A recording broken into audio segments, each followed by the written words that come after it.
Siap, betul. Ecuadorian konteks ya. Terus di sini survei itu dikasihlah ke ke mahasiswa ya, benar nggak ya? Mahasiswa. Ya ke mahasiswa. Terus tujuannya apa? Untuk melihat apakah secara psikometrik ini bekerja nggak atau valid nggak atau reliable nggak kalau konteksnya di Ecuador konteks. Jadi konteksnya di sini adalah instrumen adaptation. Jadi dia sudah ada mungkin in Western konteks, in English konteks, lalu diadaptasi ke Ecuadorian konteks gitu. Lalu metodenya di sini jelas kalau dia pakai yang namanya structural equation modeling, tapi khusus di bagian measurementnya. Yang dilihat apa, kenapa paper ini bisa publish? Pertama sampelnya gede. Sampel itu adalah kekuatan ya. Jadi sampelnya itu 4.000 lebih dari 4.000 partisipan dari Three Ecuadorian University. Dengan average ini, lalu ketika kita mengadaptasi skill, yang dicari pertama adalah validity atau faktor struktur validity. Jadi kita lihat secara struktur apakah item-item yang digunakan mampu mencerminkan atau merepresentasikan variabel yang dimaksud. Dalam hal ini adalah the satisfaction with life scale. Life scale tuh. Terus dicari juga faktor invarian. Faktor invarian ini sebenarnya sama kayak t-test kayaknya. Cuman kalau di sini melihat apakah ini ibaratnya in itu kan sama, varians itu ya nilai varian, nilai dari min. Jadi invarian itu nilai varian yang sama antara nanti kelompok-kelompok grupnya. Terus internal konsistensi itu maksudnya apa dan correlation? Internal konsistensi dan correlation itu ya maksudnya ini adalah diskriminan validity sama correlation itu ya korelasi di internal konsistensi itu ya korelasi ini ke diskriminan validity, terus dicek juga reliability-nya gitu ya. Lalu setelah itu dapatlah ternyata kalau dia satu struktur, nanti ada perbedaan ya di selanjutnya satu struktur, dia itu valid dengan ukuran-ukuran itu, misalnya x kuadrat itu kan c kuadrat per df ya, CFI itu C itu konfirmatori kalau nggak salah. Kalau TLI Tucker Lawes Index, SRMR itu saya lupa, RMCA itu adalah ukuran-ukurannya. Itu adalah ada thresholdnya. Jadi ketika dia di bawah threshold tidak lewat berarti dia acceptable. Terus dia di sini invariansinya berdasarkan man and woman. Jadi bisa adil atau setara nggak atau variannya sama nggak antara man and woman. Lalu di situ omega, omega itu reliability. Bapak Ibu kan kenal Columbus alpha tuh. Ah, di sini dia pakai omega atau nama lainnya McDonald omega kalau nggak salah ya. Terus dilihat lagi apakah scale-nya correlate nggak dengan faktor lain. Di sini dimasukin depression and stress. Karena tidak berkorelate, berarti dia sebenarnya mau ngomong kalau itu distinguish, artinya beda sama depression and stress. Nah, di sini dalam konteks risetnya kebaca nih. Jadi ketika dia ngasih instrumen, dia itu nggak cuma ngukur satisfaction with life scale, ternyata dia ngukur depression juga, stress juga. Jadi ini adalah bentuk suatu riset. Jadi kalau Bapak Ibu mau ngeriset, itu jangan cuma satu scale. Coba possibility minimal 4 sampai 5 scale, lalu nanti bisa dipossibilitikan untuk ibaratnya dikombinasikan atau dianalisis lah. Oke. Udah lanjut Pak Chandra. Kira-kira begitu ya Bapak dan Ibu. Jadi nggak usah bingung sama metrik-metriknya, tapi yang penting paham meaningnya aja. Oke, lanjut. Silahkan. Baik. Ya, mohon izin ini menyampaikan terkait gambaran latar belakang di introduction. Jadi dalam konteks SLS ini sebetulnya berbicara tentang positif psikologi yang mengukur fungsi manusia secara positif. Di situ mengukur tentang happiness, kemudian kesejahteraan, kemudian optimis. Ini dikaitkan dengan kesehatan mental. Kemudian sebetulnya banyak penelitian tentang human well-being.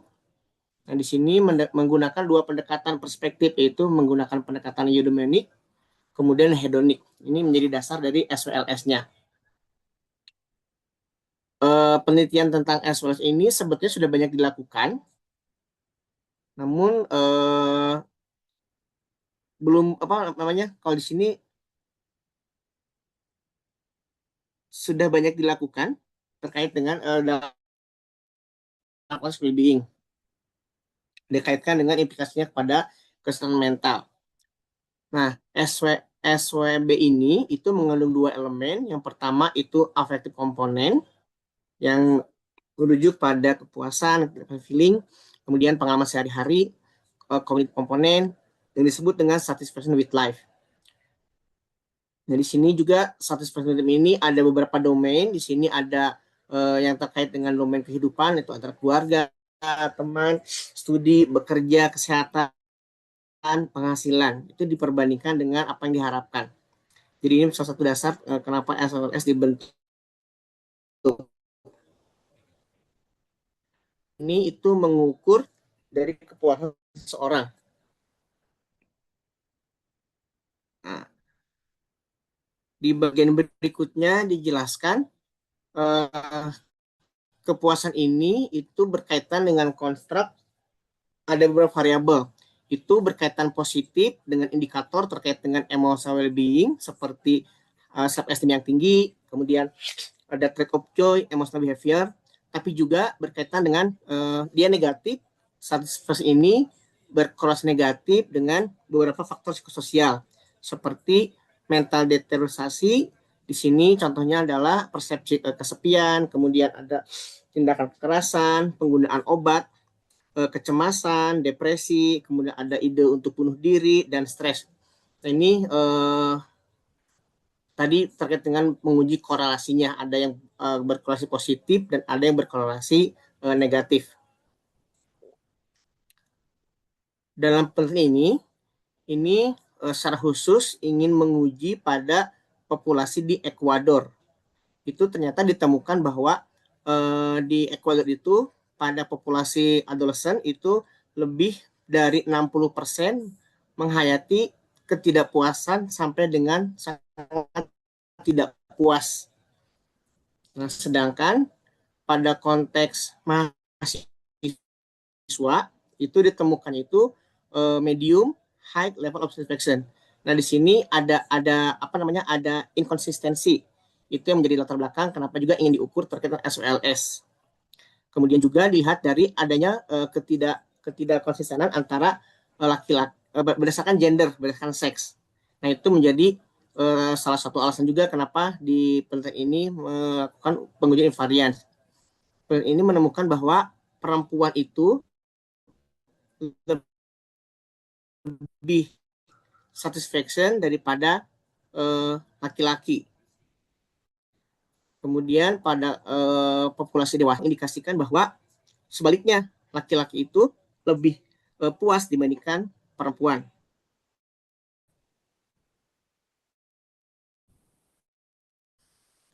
Sedangkan pada older atau manula itu kan bahwa ada inkonsisten sehingga dalam penelitian ini yang saya tangkap itu ingin diuji terkait dengan invariance-nya.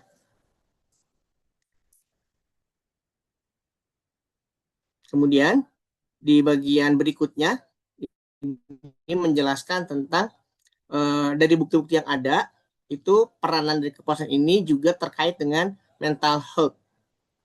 Nah, oleh karena itu SOS ini sebetulnya didasari sebelumnya ada alat ukur namanya life satisfaction, kemudian ada alat ukur Philadelphia Moral Scale yang didesain untuk melihat terkait dengan kesejahteraan mental. Kebanyakannya itu didesain secara unidimensional. Namun ini ada beberapa keterbatasan. Jadi dikembangkanlah alat ukur yang baru oleh Diener yang disebut dengan satisfaction with life scale. Nah, ini dianggap sebagai instrumen yang komprehensif, stabil, kemudian efektif dalam mengukur perspektif seseorang. Nah, itu kenapa SOLS ini yang dijadikan sebagai instrumen yang hendak diadaptasi. Di paragraf berikutnya, dalam pengembangannya, SOLS ini oleh Diener didesain pertama kali itu jumlahnya 48 item dengan beberapa main dimension. Jadi ada beberapa dimensi dari 48 item. Kemudian dari 48 itu dikelompokkan menjadi 3, yaitu ada satisfaction with life, positive affect, dan negative affect. Nah, dalam pengukurannya itu dari 48 ini dipilihlah item-item yang memiliki loading faktor ataupun kualitas yang di atas 0,6.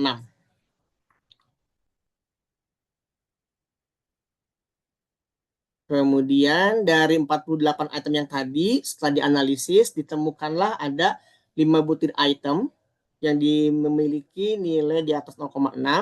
Kemudian untuk skala ukur ini menggunakan skala Likert dengan opsi 7 dengan nilai dari 1 itu completely disagree sampai dengan 7 agree. 39 siswa dari Universitas Illinois di Amerika. Dia selama 2 bulan diperoleh 76 partisipan. Nah, ini penelitian ini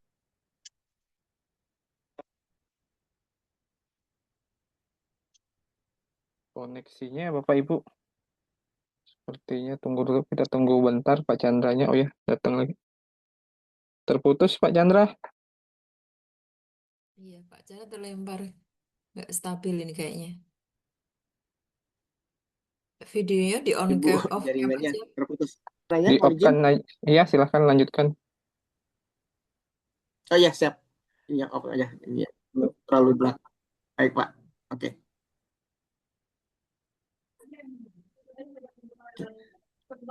Nah, penelitian yang dilakukan oleh Dinar itu tujuannya untuk memverifikasi dari konsep validity-nya.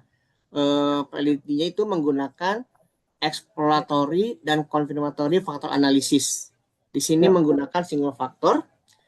Hasil penelitian tersebut bahwa single faktor yang terdiri atas 5 item ini itu mampu menjelaskan 66% terkait dengan SOLS.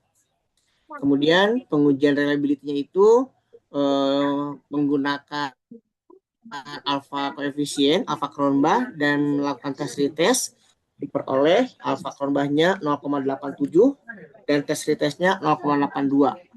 Ini mengindikasikan bahwa reliability yang tinggi. Biasanya tolak ukur reliability itu 0,7. Kemudian selain itu juga menguji terkait dengan concurrent validity-nya, ini dengan mengkorelasikan terhadap beberapa, Ya, aman-aman. Silakan lanjut. mengkorelasikan dengan beberapa alat ukur. Di sini ada alat ukur pertama, diuji korelasinya dengan Fordyce Global Scale, hasilnya 0,58 dan signifikan, dia positif. Kemudian dengan Fordyce Happiness Measure, juga 0,58, dia signifikan, positif. Kemudian dengan alat ukur Cantril Sub-Assessment Scale, korelasinya juga 0,62 positif, signifikan. Dengan Gurin Scale juga signifikan, 0,9, Converse and Roger. Kemudian Burden Positive Effect Measure. Dari hasil penelitian ini, bahwa SOLS itu signifikan dengan beberapa alat ukur terkait dengan mental health, dan korelasinya semuanya positif. Nah, disampaikan bahwa berdasarkan hasil tersebut itu bahwa SOLS dinyatakan memiliki properti psikometri yang optimal. Dalam penelitian lain, SOLS ini ditranslasikan ke dalam bahasa Spanyol di Valencia dengan sampel 697 orang kepada remaja pada usia 11, 13, dan 15 tahun. Ini pun menghasilkan internal konsistensi yang memuaskan, yaitu 0,84 dan yang satu faktor, dan mampu menjelaskan sebesar 50,37 SPLS-nya. Dalam penelitian ini pun yang di Spanyol ini juga menguji terkait convergent dan divergent validity, dan hasilnya SOLS versi Spanyol ini itu berasosiasi positif dengan academic satisfaction 0,32 signifikan, kemudian juga dengan feeling of happiness korelasinya 0,46, dan berkorelasi negatif dan signifikan dengan feeling of loneliness. Jadi SOLS ini positif dengan academic satisfaction dan feeling happiness, tapi negatif dengan alat ukur feeling of loneliness. Dalam 5 tahun terakhir, dijelaskan di sini bahwa alat ukur SWLS ini sudah divalidasi di beberapa area dan populasi seperti Lithuania, Swedia, Spanyol, India, Iran, Amerika Latin, Chili, Puerto Rico, Argentina, Kolombia, Ekuador, dan Dominika. Semuanya rata-rata melaporkan terkait dengan single factor of structure. Namun di sini juga ditemukan beberapa error terkait dengan butir item, terutama item yang 1 dan item nomor 2. Kemudian item nomor 4 dan item nomor 5.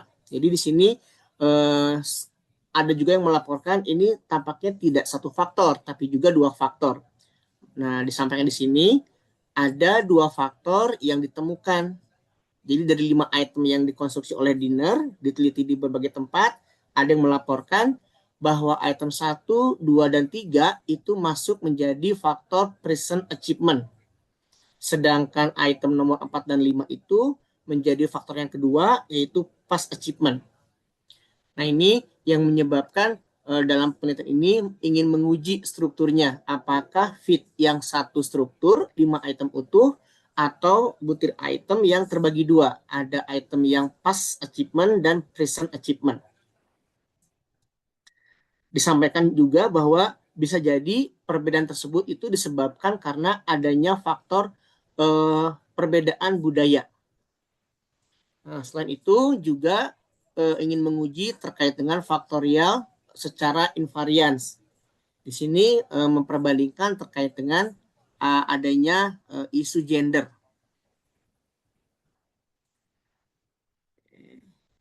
Nah, oleh karena itu, dalam bagian introduction disampaikan objektif dari penelitian ini yang pertama ingin menguji properti psikometri, diantaranya faktor struktur, kemudian faktor invariance pada konteks mahasiswa di Ekuador.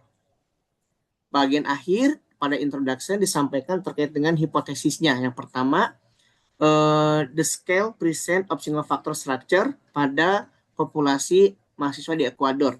Yang kedua, itu di sini terjadi adanya invariance terkait dengan gender pada partisipan. Kemudian menyampaikan bahwa SLS ini menunjukkan level reliability dan validity yang baik. Itu pada bagian introduction. Lanjut Pak Harto atau di Ya, lanjut silakan. feedback dulu? Aman, lanjut. Baik.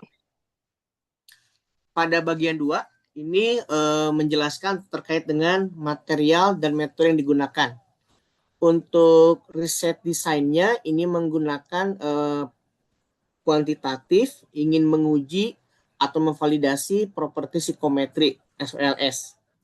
Respondennya ini tadi disampaikan bahwa menggunakan responden mahasiswa dari 3 universitas, dari Technical University of North, Private Technical University of Loja, dan Salesian Polytechnic University. Totalnya 4524. Kemudian menggunakan teknik non-probability, yaitu convenience sampling. Dengan rata usia partisipan itu adalah 22 tahun, deviasi standarnya itu 3,15. 55%-nya adalah perempuan, dan 98% itu masih single.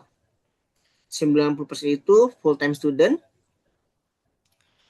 Kemudian secara etnik 90% itu dari etnis mestizos, 5% indigenous, 2% Afro-Ecuadorian, dan 1,2% dari kulit putih.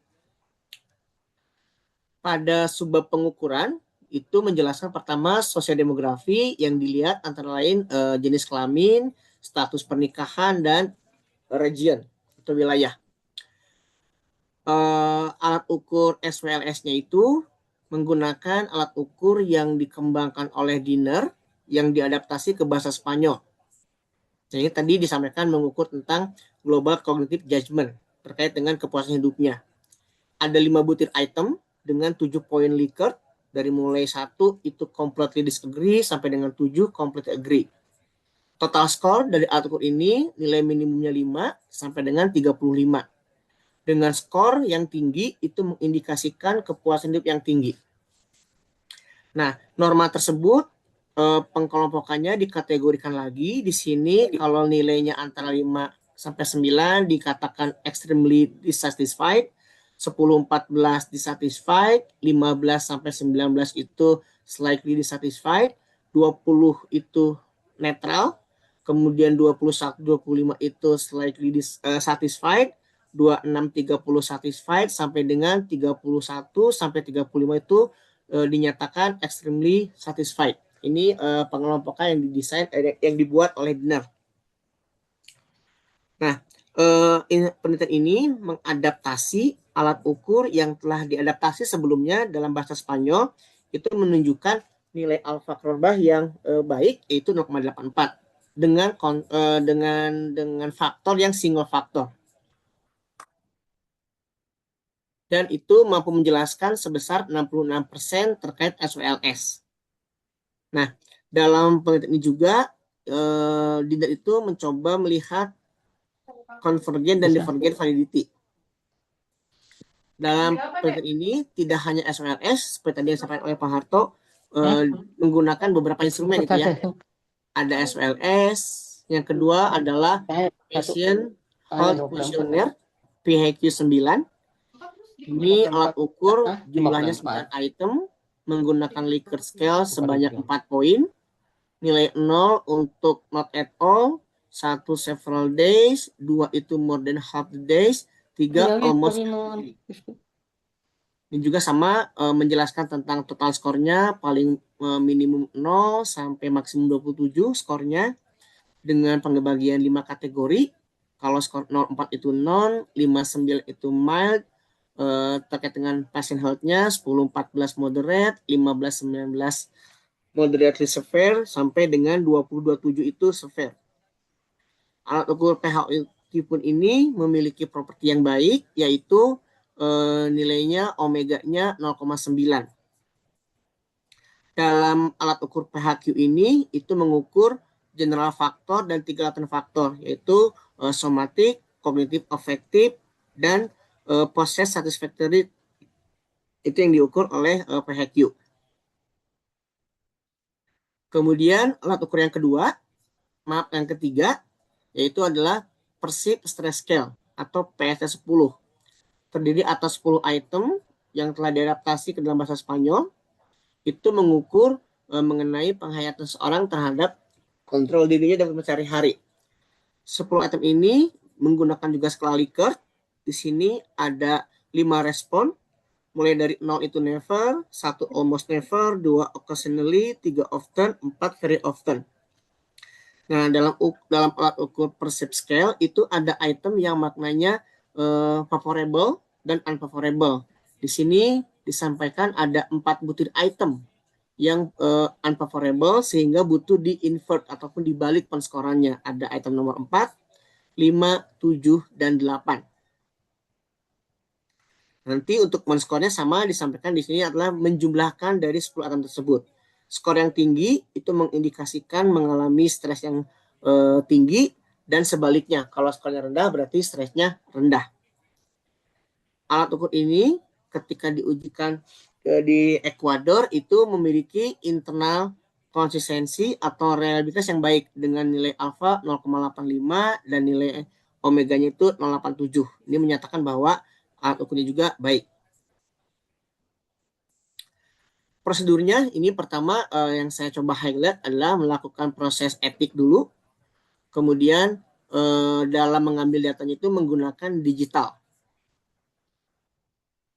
Menggunakan responden mahasiswa dari 3 universitas melalui undangan lewat email. Itu prosesnya selama 10 minggu.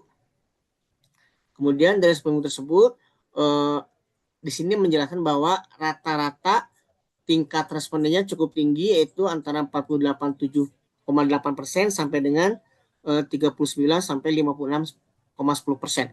Jadi disampaikan cukup tinggi rate respon terkait dengan undangan pengisian kuesioner ini. Dalam menganalisis data, peneliti di sini menggunakan statistik SPSS versi 24, kemudian JSP versi 18,3,0. Dalam memprosesnya, pertama itu peneliti melakukan faktor struktur dengan menggunakan EVA, exploratory confirmatory factor analysis, dan dilanjutkan dengan confirmatory factor analysis.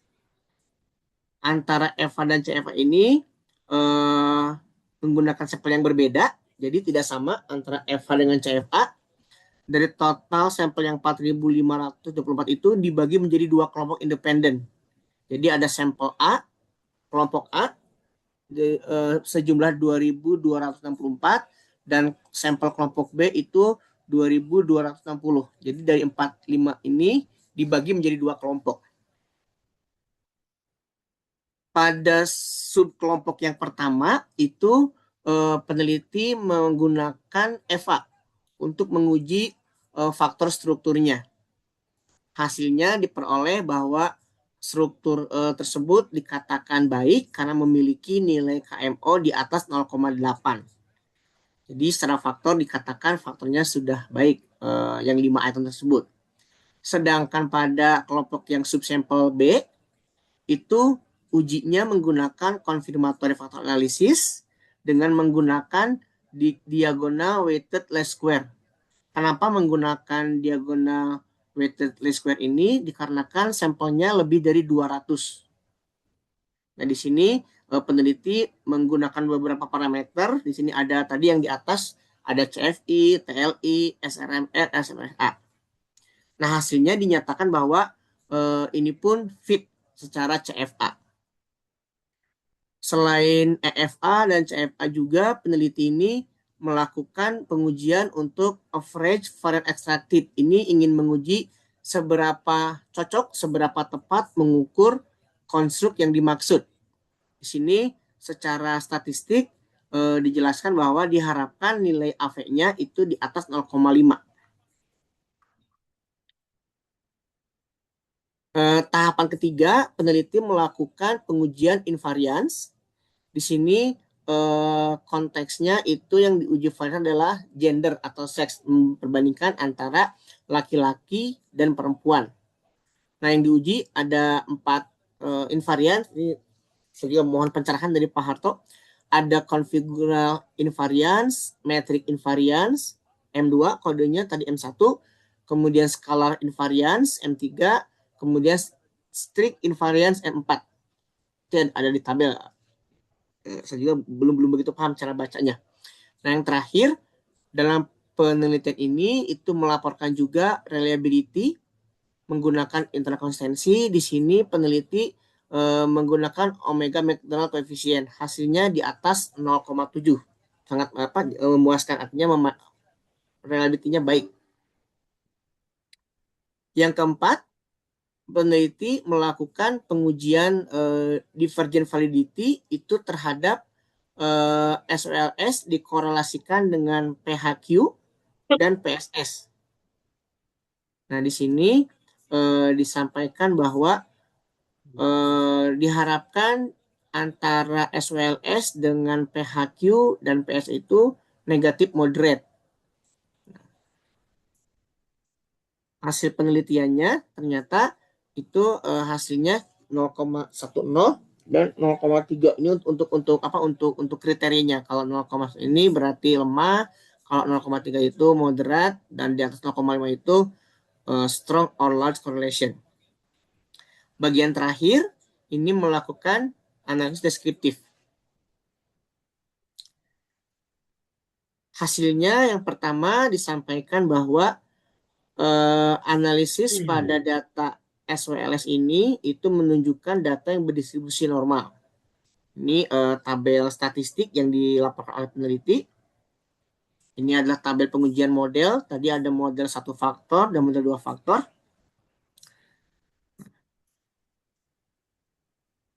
Di sini peneliti menguji faktor pertama yaitu pada kelompok sampel A untuk menguji EFA-nya. EFA-nya itu diperoleh hasil yang memuaskan bahwa model 1 faktor itu ternyata memang baik. Nilai KMO-nya 0,863. Kemudian dengan loading faktor antara 0,645 sampai 0,923 ini ada disajikan di tabel yang ini. Itu untuk melihat kualitas dari masing-masing butir itemnya.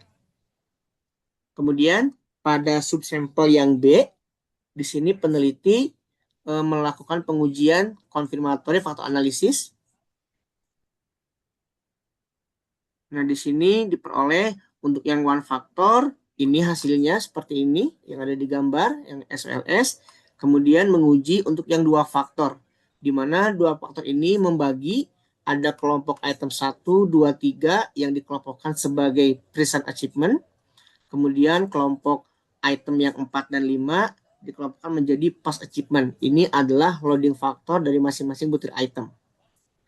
Nah, disampaikan dalam penelitian ini bahwa dari pengujian fit index di CFA disebutkan bahwa kedua model ini itu sebetulnya dua-duanya baik yang satu faktor maupun dua faktor.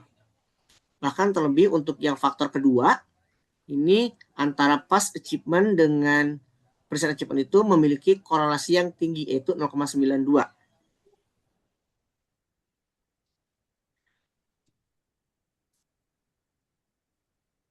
Jadi antara yang satu faktor maupun dua faktor itu sebetulnya sama-sama baiknya, walaupun nanti di artikel ini disampaikan peneliti lebih mengajukan mempropos yang satu faktor.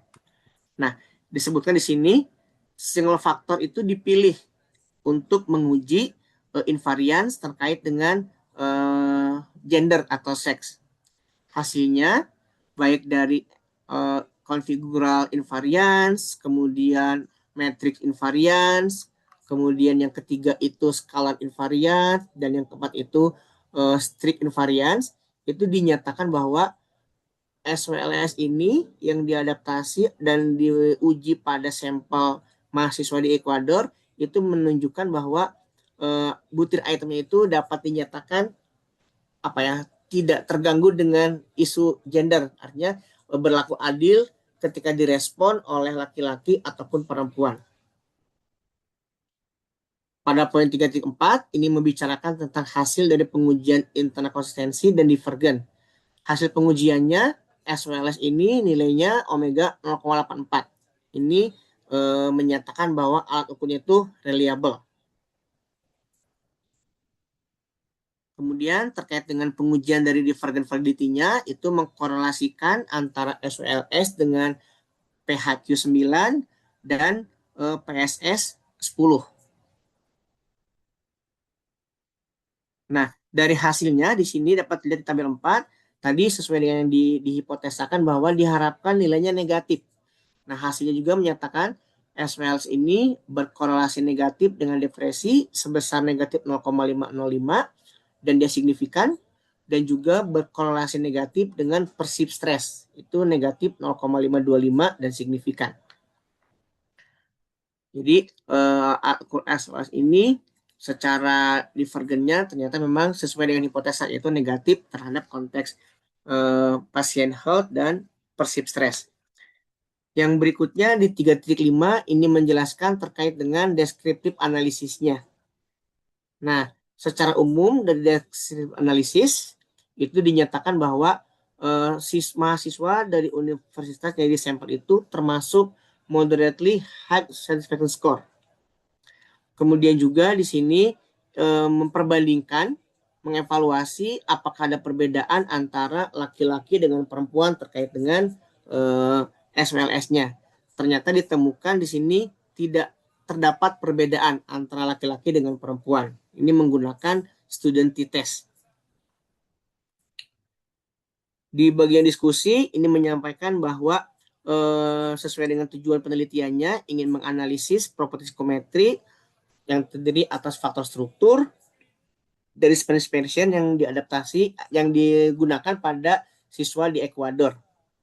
Temuannya itu menyatakan bahwa secara FA dan juga CFA, kemudian invariance, AV, reliability-nya, divergent validity-nya itu menunjukkan bahwa alat ukur SWLS ini dinyatakan reliable dan valid untuk mengukur SWLS, khususnya pada mahasiswa di Ekuador. Kemudian kemampuan menjelaskan alat ukur ini itu tergolong tinggi, yaitu 63,2%. Dalam pengujian confirmatory faktor analisis itu ada dua faktor. Ada faktor pertama yang menggunakan bahwa ini single faktor, 5 item jadi satu. Sorry, maaf, 5 item ini adalah faktor yang mengukur SOLS. Kemudian ada dua faktor yang dipecah menjadi ada preset achievement dan post achievement. Di sini disampaikan single faktor itu dipertimbangkan menjadi final solusi ataupun yang diajukan lebih optimal untuk model fit indeksnya. Nah, ini menyampaikan bahwa yang single faktor ini sebetulnya sudah pernah dilakukan pengujian dan banyak diteliti di tempat lain, itu menyatakan bahwa memang single faktor yang dinyatakan lebih fit. Ada beberapa penelitian ini dinyatakan dari 26 negara. Kemudian terkait dengan invariance-nya, itu yang one factor ini ternyata memang terhindar dari invariance gender. Jadi adil untuk digunakan pada laki-laki atau perempuan. Kemudian terkait dengan reliability-nya itu juga tadi disampaikan juga bahwa hasilnya ini tergolong reliable. Jadi mengindikasikan bahwa SWLS ini instrumen yang konsisten. Terkait dengan divergen, tadi disampaikan menggunakan PHQ 4 dan PSS 10 itu dinyatakan memiliki korelasi yang moderately high and negatif terhadap konstruk depresi dan stres. Yang terakhir, ini menjelaskan tentang gambaran umum dari satisfaction with life scale-nya itu tergolong moderately high.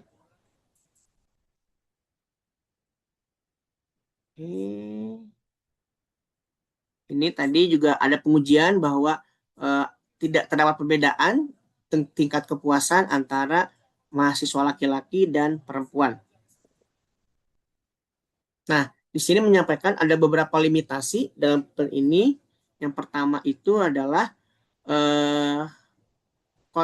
sampling yang digunakan itu non-probabilistik dan hanya pada mahasiswa saja. Itu menjadi pertimbangan karena di sini sulit untuk melakukan generalisasi. Kemudian untuk invariance karena hanya pada konteks seksual, gitu ya, gender, diharapkan juga untuk melakukan pada konteks sosiokultural. Kemudian juga di sini sampelnya diharapkan dari beragam, dari mulai strata sosioekonomik, etnis, dan kelompok usia. Selain itu diharapkan juga karena ini yang saya pahami dia menggunakannya itu cross sectional. Di sini dianjurkan untuk melakukan tes retest sehingga bisa lebih terukur dan juga diharapkan longitudinal design. Kemudian untuk validity-nya tidak hanya divergen tapi juga diharapkan melakukan pengujian menggunakan convergent validity, criterion validity, predictive. Jadi ini beberapa rekomendasi penelitian selanjutnya. Ini di sini juga disampaikan bahwa SWLS ini itu adekuat atau cocok untuk mengukur terkait dengan SWLS. Hasil berikutnya diperoleh bahwa penggunaan SWLS ini itu lebih singkat karena 5 item, mudah diadministrasikan dan tergolong bebas, artinya bisa diakses untuk digunakan untuk mengukur SWLS khususnya pada responden mahasiswa. Yang terakhir yang kesimpulannya ini secara umum bahwa temuan dari penelitian ini mengindikasikan bahwa SWLS itu baik atau adekuat untuk memiliki indikator validitas dan reliabilitas yang konsisten dengan penelitian sebelumnya. Dan dia juga memiliki dinyatakan sebagai instrumen yang excellent ataupun baik untuk dapat digunakan mengukur satisfaction with life. Itu barangkali Pak Harto, Bapak Ibu yang bisa saya sampaikan. Mohon maaf apabila ada yang kurang-kurang dan kurang begitu jelas. Terima kasih Pak Harto. Ya, terima kasih Mas Chandra. Bapak Ibu kira-kira ada pertanyaan nggak usah bawa serius ya nggak apa-apa. Bentar nih saya share screen dulu ya. Oh, saya sok. Eh,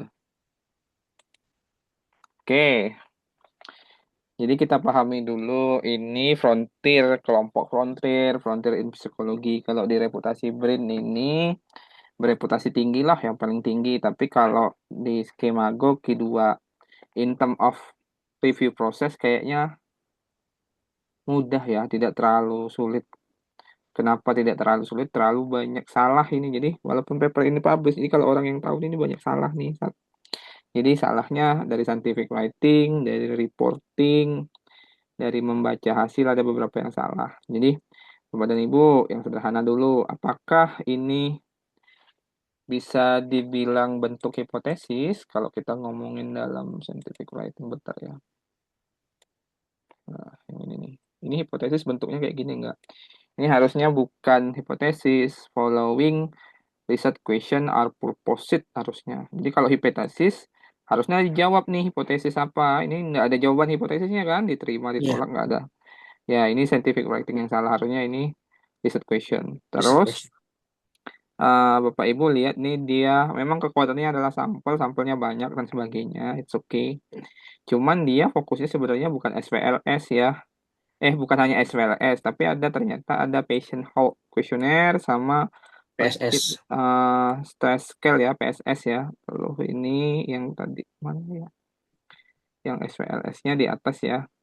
Terus oke, dia ngomongin kalau ya oke lah riset instrumennya itu. Terus ada yang menarik yang jarang saya dengar, mungkin pengetahuan saya belum ya. Jadi kalau kita mau mengadaptasi instrumen itu biasanya fokusnya adalah construct validity. Construct validity itu uh, consist of terdiri dari dua hal, convergent dan diskriminan. Nah, di sini tiba-tiba muncul nih divergent validity ya. Saya belum pernah dengar istilah ini, tapi sepertinya yang dimaksud divergent validity di sini adalah membandingkan instrumen kita yang pakai ini utama dengan instrumen lainnya, lalu dilihat kalau negatif artinya divergent kayak gitulah singkatannya ya. Oke, ini pengukurannya. Jadi di instrumen ini Bapak Ibu dia adaptasi ya. Dia pakai instrumen lalu diadaptasi, ini udah kelihatan diadaptasi. Lalu ini ada prosedurnya, nyebutin ethical approval letter. Jadi ethical approval letter ini sebelum mulai penelitian harus diurus ya, karena jurnal-jurnal itu sekarang udah minta ethical approval letter dari pertama submit itu. Jangan sampai nanti Bapak Ibu harus ibaratnya ngulang lagi atau mundur ethical approval letternya. Terus data analisisnya ini ada pertanyaannya gini, dia itu kan pakai SPSS 22 sama JASP. Jadi JASP ini yang untuk faktor analisis, konfirmatory faktor analisis. Terus di sini ada IBM SPSS 22 ini 24 ini buat mungkin buat exploratory faktor analisis, mungkin buat t-test, buat nyari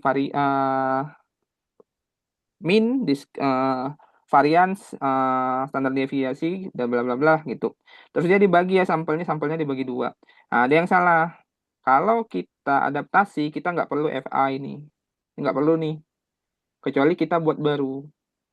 Artinya kalau kita FA itu, kita buat item, kita punya dugaan, tapi kita belum pasti tuh. Dugaan itu bisa didukung teori, datanya ya FA. Jadi item-item itu akan mengelompok di faktor struktur yang mungkin kita duga atau tidak. Nah, itu FA.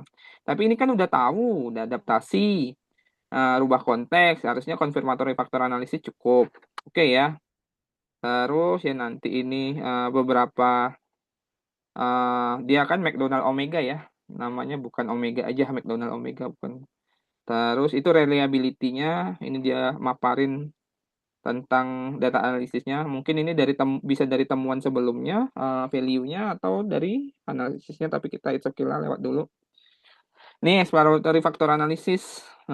Oke. Di sini ini deskriptif statistik ya. Jadi itemnya itu cuma 5, lalu dia gambarin kira-kira mean, standard deviation, asymmetric ini saya nggak tahu ini apa. Ini kurtosis aturannya kalau mau dia confirm normality dia harusnya skewness and kurtosis. Ini faktor 1, ini loading faktor ya. Ini kan faktor loading, ini kan faktor loading ya, faktor satu faktor loading. Nih kalau dia tahu ini, saya nggak tahu ini apa mungkin, soalnya dia deskriptif statistik kok keluar loading faktor, ini nggak mungkin. Dia pasti ini analisis faktor analisis, entah ke exploratory faktor analisis atau confirmatory analisis. Ini confusing table. Orang biasa nggak bisa baca, pasti salah-salah kalau ngikut ini. Jadi ini harusnya apa ini? Hasil faktor analisis apa ini kan analisis faktor, jadi analisis apa ini loading faktor. Kalau dari sini ini dari Bapak Ibu yang mungkin paham psikometrik atau pernah dapat kuliah tentang SEM. Jadi kalau dari sini sebenarnya Bapak Ibu bisa ngelihat nih ini kan lebih dari 0,5 ya, otomatis dia itu harusnya convergent validity dicapai, tapi tadi dibilang convergent validity tidak dinilai ya, ada salah ada tuh limitationnya. Terus ini namanya confirmatory factor analysis, lalu dia membandingkan fit indicesnya. Dibandingkan, Bapak Ibu lihat ya, oke. Nih, oke. Oke ya, ini ya. Oke, sekarang saya nguji Mas Chandra nih. Ya, Mana yang lebih bagus, faktor 1 atau faktor 2? Secara fit indices. kalau dari nilai sebetulnya itu faktor Pak, karena nilainya lebih tinggi untuk Oke. CFI, TLI, SRMS, sama RMSA-nya. Terus kenapa ngomong faktor 1 yang lebih fit, optimal fit? Ini kontradiktif sama hasilnya. Padahal Mhm. tabelnya ngomong faktor 2 lebih bagus ya. Ya, Nah, ini ada kontradiktif nih. Nggak tahu proses reviewnya gimana. Terus ini confirmatory factor analysis. Jadi confirmatory factor analysis ini kayak gini ya, misalnya Bapak Ibu. Ini kita ya ini kalau orang belum belajar pasti agak bingung. Jadi intinya gini. Faktor itu nama lainnya itu latent variable ya.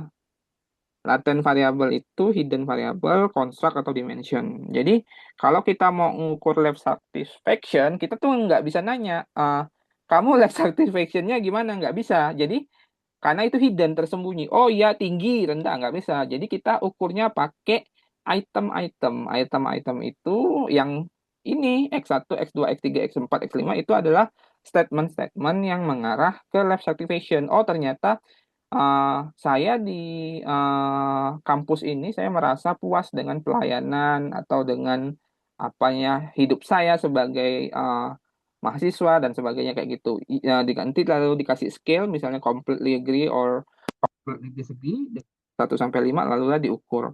Jadi kalau dia itu convergent, dia itu harus bisa merepresentasikan yang ini faktor latennya. Di sini kan lebih dari 0,5 semua ya, maka ini convergent. Ini juga convergent bagus kok. Jadi dua-duanya sama-sama bagus gitu. Tapi kalau dari fit indices harusnya jawabannya dua itu faktor yang faktor. lebih bagus.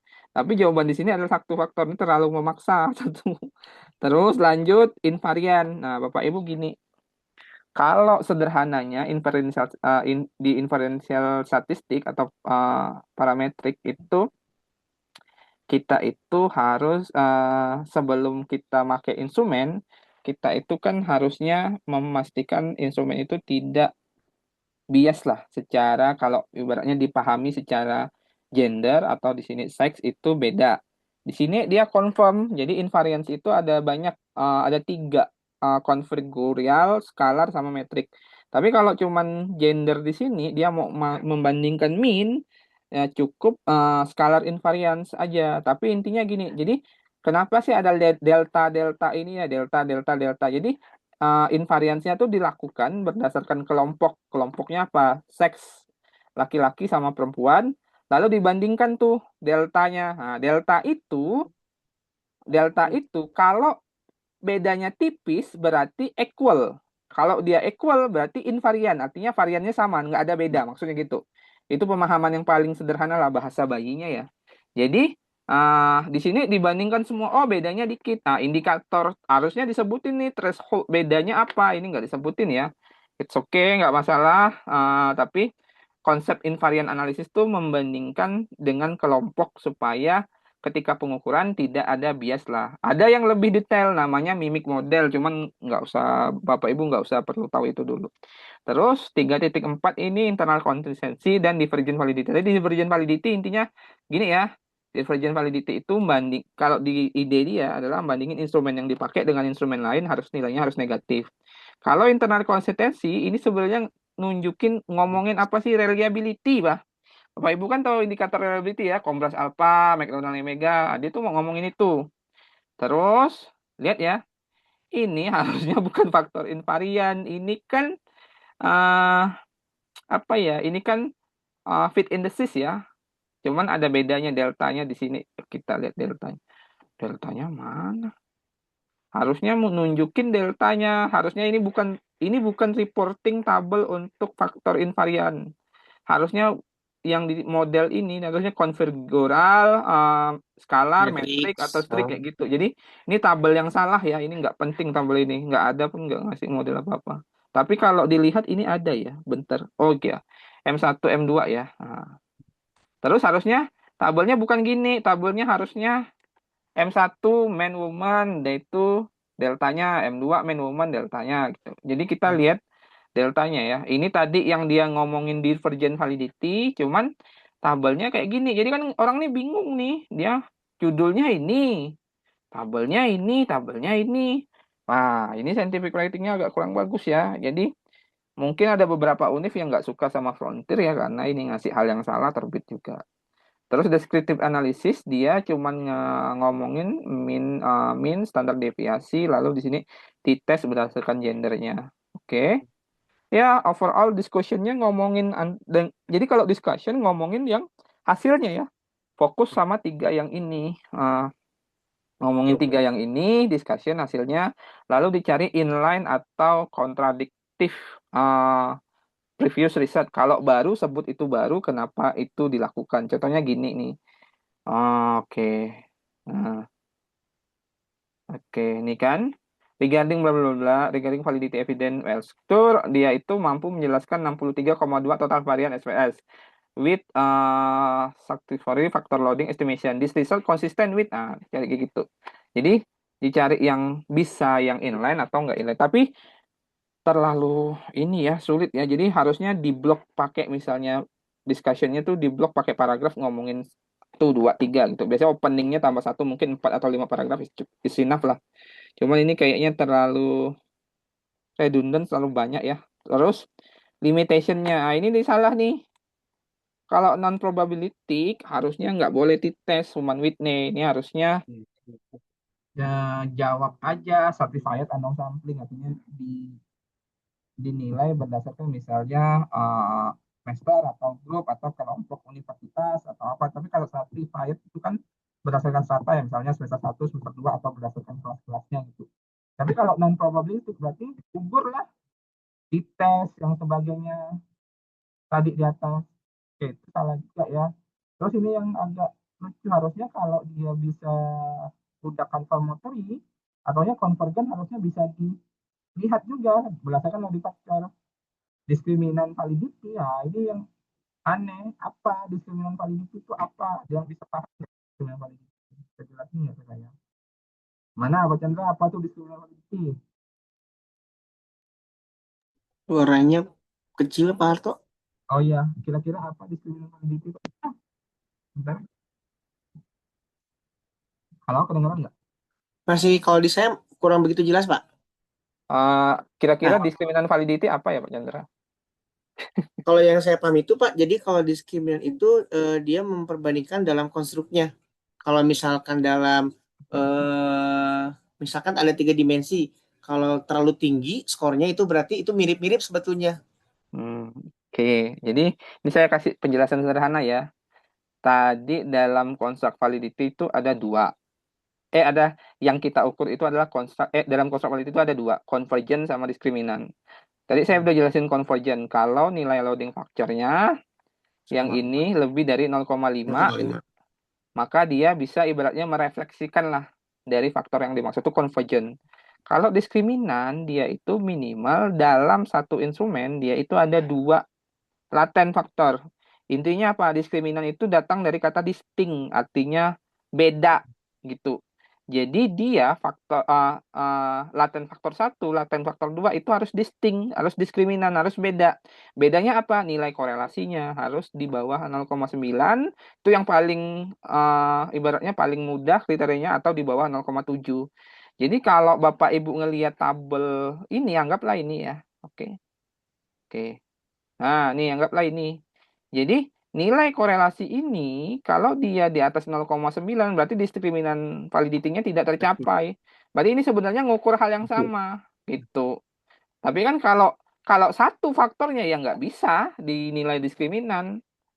Nah, itu Bapak Ibu harus paham dulu ya. Ini ada ibaratnya kayaknya dia kurang paham antara validity, diskriminan, dan convergent validity. Jadi Bapak Ibu nanti kalau kurang paham lihat lagi di buku atau cari penjelasannya di YouTube.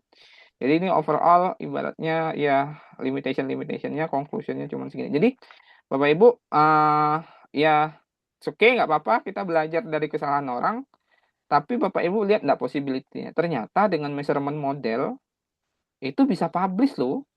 Gitu. Measurement model itu apa? Bapak Ibu ngasih survei atau instrumen ke kuesioner, lalu Bapak Ibu jelaskan psikometrik atau nilai pengukuran dari instrumen itu, dan itu bisa publish di different context. Jadi dia ngambil dari Western lalu diubah ke Spanish misalnya di situ Ecuador lalu dipublishkan gitu. Kalau dalam bahasa academic writing-nya itu biasanya cross cultural validation. Jadi itu ada bukunya ya, validation itu ada bukunya ya. Nah, jadi kalau Bapak Ibu mau lebih humble, nah nih ada ya bukunya. Bentar. Hamilton. Oh, ya. Nih, ini ya. Jadi Bapak Ibu nanti bisa kalau mau lebih paham silahkan coba nih bukunya, bisa di-download kalau nggak salah di Science Hub juga bisa. Jadi untuk yang lebih ini ibaratnya ya untuk bidang-bidang Mas Chandra mungkin lebih ini ya lebih dibutuhkan lah.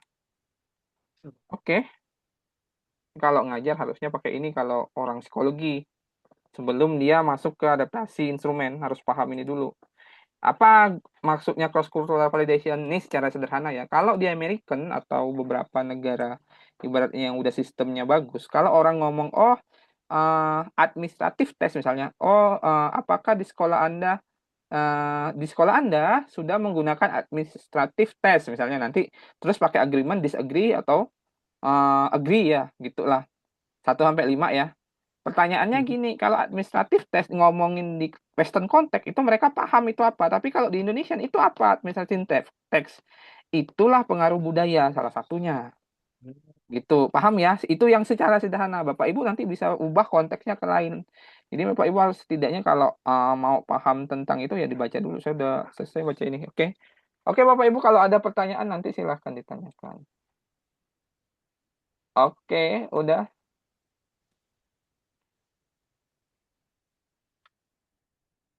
Oke, makasih Mas Chandra dan Mas Sarto. Iya. Seperti yang paper kita terbitkan di Computer Education kemarin ya Mas ya, itu juga Iya. adaptasi dari konteks TPEC, Ya, short share skill. screen, Dri. Oh Share iya screen iya iya. coba. Oke. Momen. Kita geser dulu.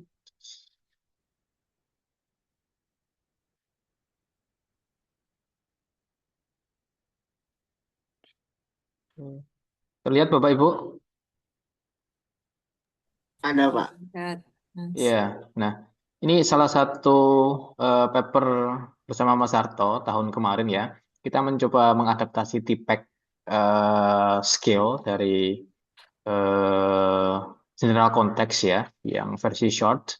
Kita adaptasi ke konteks Indonesia, tapi lebih spesifik ke sampelnya kita ambil vocational education. Nah, ini Bapak Ibu mungkin nanti bisa dibaca ya. Mungkin Bapak Ibu punya apa namanya masukan atau barangkali punya ide mau diimplementasikan ke konteks yang lain juga bisa. Nah, pertanyaannya Mas Harto, Saya punya pertanyaan. Apakah Frontiers ini bisa kita jadikan opsi untuk list jurnal tujuan kita atau seperti apa? Karena kita kan pernah dengar beberapa informasi bahwa seperti MDPI, Frontiers, itu ada yang bilang abu-abu, ada yang bilang it's good karena dia terindeks SCIE maupun SSCIE. Itu menurut Mas Harto bagaimana? Oke. Sebenarnya gini ya, tergantung dari purpose. Jadi kalau orang publish itu punya purpose, apakah mau cepat bayar atau mau berproses lama dan bagus. Jadi intinya, tadi Bapak Ibu, jadi gini, kalau saya sih menjadikan ini last opsi ya. Kalau Bapak Ibu nggak punya uang, jangan ke Frontier. Tapi kalau ternyata Bapak Ibu punya pendanaan yang banyak, ya ke Frontier. Ataupun gini, saya selalu ngajarkan mahasiswa saya tuh, misalnya kalau bimbingan saya, ya, opsi-opsi jurnal yang mudah itu ditaruh terakhir dulu. Ketika kamu masih punya kelulusan waktu, misalnya masih semester 3, jangan dulu submit ke Frontier, jangan dulu submit misalnya ke Scientific Report, atau jangan dulu submit ke ibaratnya jurnal-jurnal yang ibaratnya lebih mudah.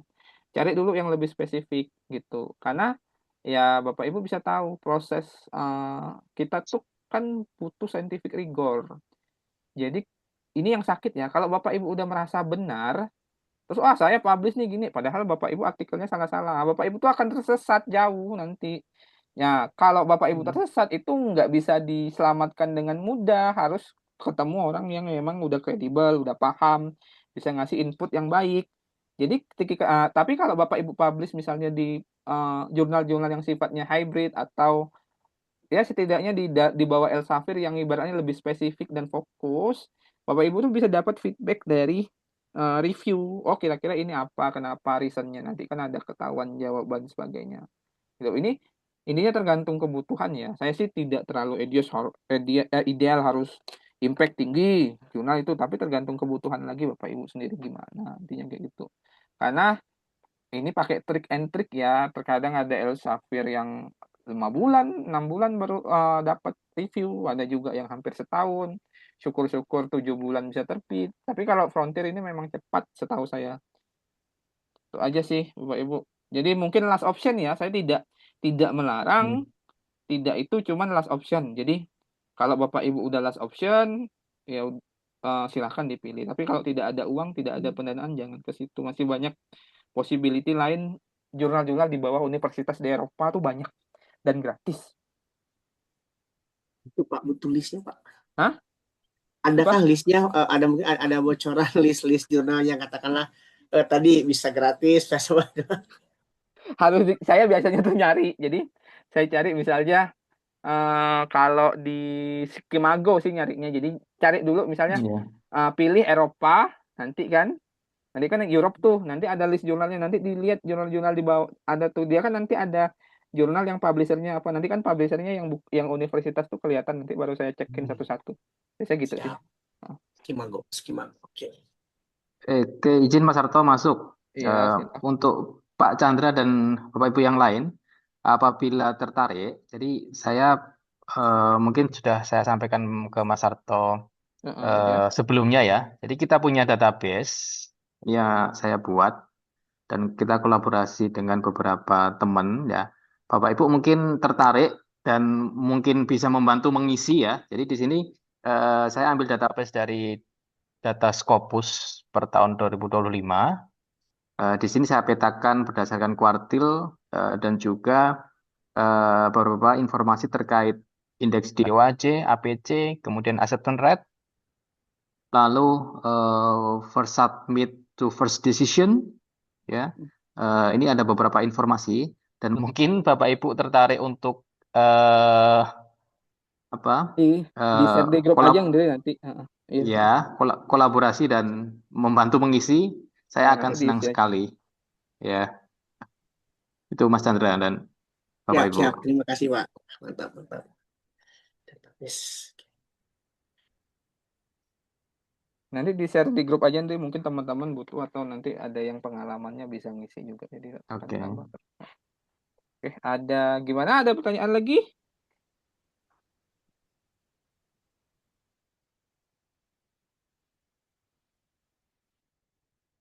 Ada nggak?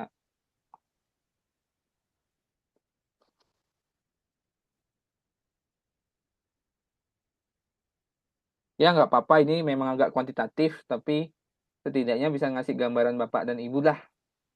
Walaupun mungkin beberapa term atau istilah sulit dipahami, tapi nggak apa-apa. Ya namanya kita belajar kan nggak harus tahu semua. Silakan Bapak dan Ibu, ada pertanyaan mungkin?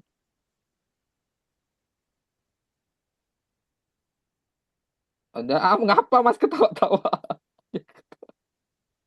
Oke. Ya, ada pertanyaan Pak Andi. Gimana, aman? Kalau saya itu sebenarnya pertanyaannya eh, mau ditanyakan atau ini, tapi ya udahlah ditanyakan aja. Kenapa si deskriptif itu malahan di bagian akhir ya? Biasanya kan di awal-awal dia munculnya, baru kemudian ke yang lebih detail, lebih ini. Tapi ini justru di metodenya dia deskriptif di terakhir, terus kemudian di resultnya juga dia di terakhir. Oke. Mungkin begini ya, jalan ceritanya. Biasanya mungkin terjadi. Jadi, ya paper ini udah submit gitu ya, udah review terus. Kalau saya ya ini dugaan aja, reviewernya biasanya minta tambahin, terus penempatannya di situ di hasil harusnya di awal-awal Iya. ya, di bisa bisa di metode ataupun bisa di awal dari result ya, cuman ya it's okay lah. Ya makanya saya bilang tadi agak apa ya, walaupun ini sudah terbit di reputasi tinggi dan kedua, tapi agak banyak menyesatkan beberapa bagian, tapi it's okay lah. Ya kita belajar juga dari sini. Harusnya kita bisa bisa buat yang lebih baik. Itu aja sih. Oke, Bapak dan Ibu, kalau nggak ada pertanyaan, silakan Mbak Wiwi, silakan ditanya. Semakin cepat ditanya, semakin bagus. Bisa aja, Mas. Ah, Pasti eh ah, nggak ada. enggak bisa aja. Oh, besok Besok aja. kalau pas ada kesempatan sekarang kayaknya Oh saya juga iya. masih bingung dengan apa yang saya pikirkan. Mm-mm. Sementara ngikut dulu deh. Ya, ini yang memang agak bingung ya. Harusnya yang paham itu yang udah pernah ikut kelas SEM saya ataupun Pak Chandra yang bidang psikologi ya. Iya. Kalau Mas si ini Andri, Mas Harto ah, ini kan sebenarnya instrumen yang diadaptasi ya Mas ya. Instrumen iya yang betul, sudah ada gitu ya. betul. Diadaptasi dan sebenarnya untuk menguji instrumen yang diadaptasi itu gitu ya. Iya, Validitas, iya, reliabilitas dan lain-lainnya gitu nggak Mas? iya, iya. Validitas, reliabilitas sama mungkin min, udah itu perbedaan berdasarkan Iya. gender, gitu-gitu aja sih. Oh iya, Ah, soalnya gini Mas, misalnya kalau di kita ya ELT English Language Teaching itu kan ada beberapa instrumen Mas ya kayak instrumen listening, speaking dan beberapa skill itu kan sudah ada yang dikembangkan oleh ahli-ahli gitu ya Mas ya. Nah ya, biasanya di kita itu langsung menggunakan instrumen-instrumen itu gitu Mas. Misalnya ingin menguji kemampuan listening siswa ini dengan menggunakan instrumen yang sudah dikembangkan ini. Nah, kayak gitu, Mas. Mestinya terus, harus diuji dulu ya, Mas ya? Mas Chandra, Mas Harto, dan Bapak Ibu. jadi Seperti yang konteks, ada di paper ini gitu kan, Mas ya? iya Saya tadi betul, tuh, bayangan saya seperti itu. Kayak betul, gitu, Boten. iya betul, betul. Hmm. Jadi ya diuji.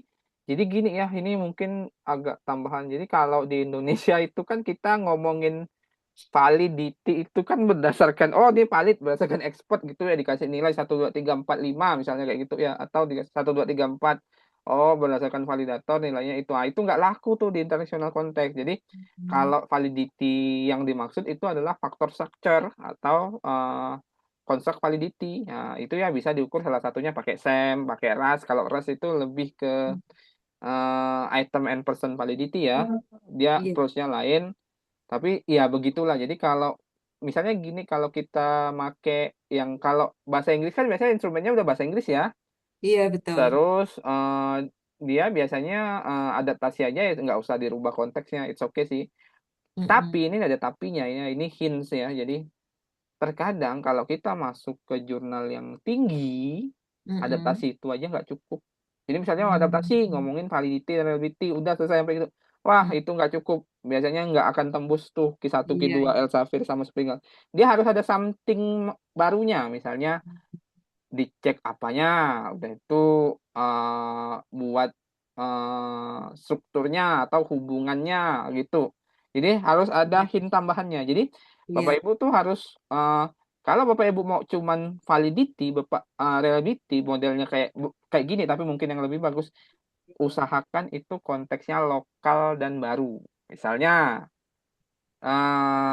Mas Andi mau buat suatu instrumen di mana mahasiswa biologi itu atau mahasiswa sains itu paham tentang pentingnya mangrove untuk menjaga daerah pesisir pantai. Buat instrumennya. Nah, itu kan belum ada tuh. Hmm. Nah, ketika cuman nge-report validity and reliability, possibility untuk publishnya di top jurnal yang sifatnya. Jadi kalau kayak gitu berarti mungkin bisa di environmental education ya, mungkin terkait climate change atau apa gitu, penting untuk daerah pesisir. Nah, ketika itu baru, maka possibility untuk publishnya itu lebih bagus. Ketika dia adaptasi, maka harus ada something new. Mungkin dicari hubungan antar variabelnya salah satunya. Kalau di Andri kan di computer education itu kan bukan cuma validity and reliability. Itu kan ada hubungan antar variabelnya ya Andri ya. Hmm. Ada, dan juga kita Ya. uji, Hmm. Ya. invariance juga. Ya, intinya kayak gitu juga pertanyaannya. Jadi Iya. memang bagusnya Bapak Ibu baca buku. Nah, gitu. Nanti kalau Bapak Ibu baca buku tuh Bapak Ibu dapat hint-hintnya tuh. Nanti tinggal dicari aja di internet pakai AI, pakai YouTube. Iya. Kalau Bapak Ibu belum baca buku, Bapak Ibu tuh perlu seseorang tuh untuk membimbing. Nah, ini salah nih. Biasa nanti saya malin salah nih, Ndri. Dimarahin dulu. Yang benar ini, gini, gini, gini, cari sendiri gitu. Nanti kalau nggak tahu baru tanya. Nah, gitu aja sih. Tapi it's okay lah. Nanti semakin Bapak Ibu baca, nanti Bapak Ibu akan lebih paham lah. Oke, ada pertanyaan lagi? Ya. Oke, thank you. Jadi Oh, tadi intinya kan ini Mas Chandra ya. Apa namanya instrumen yang diadaptasi itu diujikan di Colorado gitu ya. Seperti apa hasilnya? Seperti itu ya. Ekuador, di Ekuador. Ecuador. Iya. Ecuador. Oh iya. Ya, ya itulah. Nggih, Kira-kira matur gitu nuwun. aja. Ya, nggak apa-apa belajar dulu, teman-teman. Ya, it's okay. Nanti kita kalau ketemu lagi paper-paper yang gini kan Bapak Ibu udah tahu. Iya. At least pernah dengar penjelasannya secara detail lah dari Pak Chandra. Ya, Nggih, contohnya terima ini. kasih Mas Harto, Mas Chandra. Ya, bentar mungkin sekali lagi ya. Oke, bentar ya. Ini mungkin satu contoh terakhir sebelum kita tutup ya. Oke, ya, bentar. Nah, ini kan kemarin saya dengan teman-teman BRIN coba publish ini.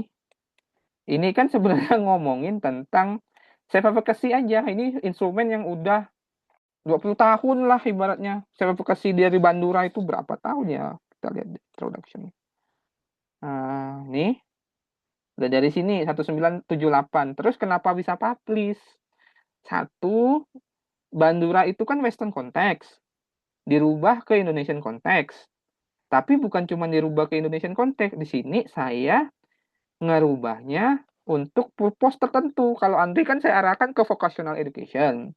Terus di sini saya ubah purpose-nya. Purpose-nya apa? Pre-service teacher daring internship program. Jadi ngelihat gimana self efficacy atau ibaratnya kepercayaan diri, kemampuan diri seseorang mahasiswa keguruan waktu ngikuti internship program. Terus apa yang dilaporkan di sini? Yang dilaporkan adalah validity and reliability tentu dengan RAS measurement. Lalu dilaporkan juga orangnya. Gimana sih orangnya?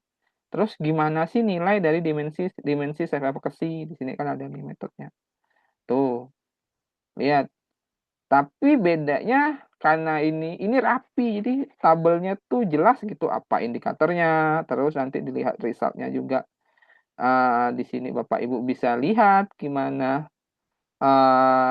ibaratnya nilai value dari item sama kemampuan orangnya. Ya ini cuman pakai ras sih, cuman ini div-nya yang tadi invariance itu di sini pakai div ya. Udah selesai, nggak banyak-banyak, cuman itu aja. Ini male female-nya bedanya udah selesai. Itu aja. Ini jawabnya gimana? Di sini ada research question-nya. Bentar. Introduction. Jadi cuman muter sama research question yang 3 ini karena nggak usah banyak-banyak ya. 3-4 research question satu paper, 3-4 research question satu paper udah cukup. Bapak Ibu. Jadi kenapa bisa publish walaupun instrumennya lama? Karena ada something value yang ditambahin sehingga itu jadi baru. Gitu aja sih. Bapak Ibu, udah cukup sekian kalau nggak ada pertanyaan. Ada pertanyaan lagi?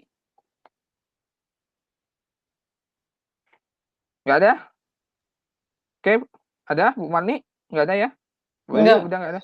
Oke, Ya, Mas. Cukup Mas aman. Arta. Aman, silakan Pak Chandra ditutup dulu.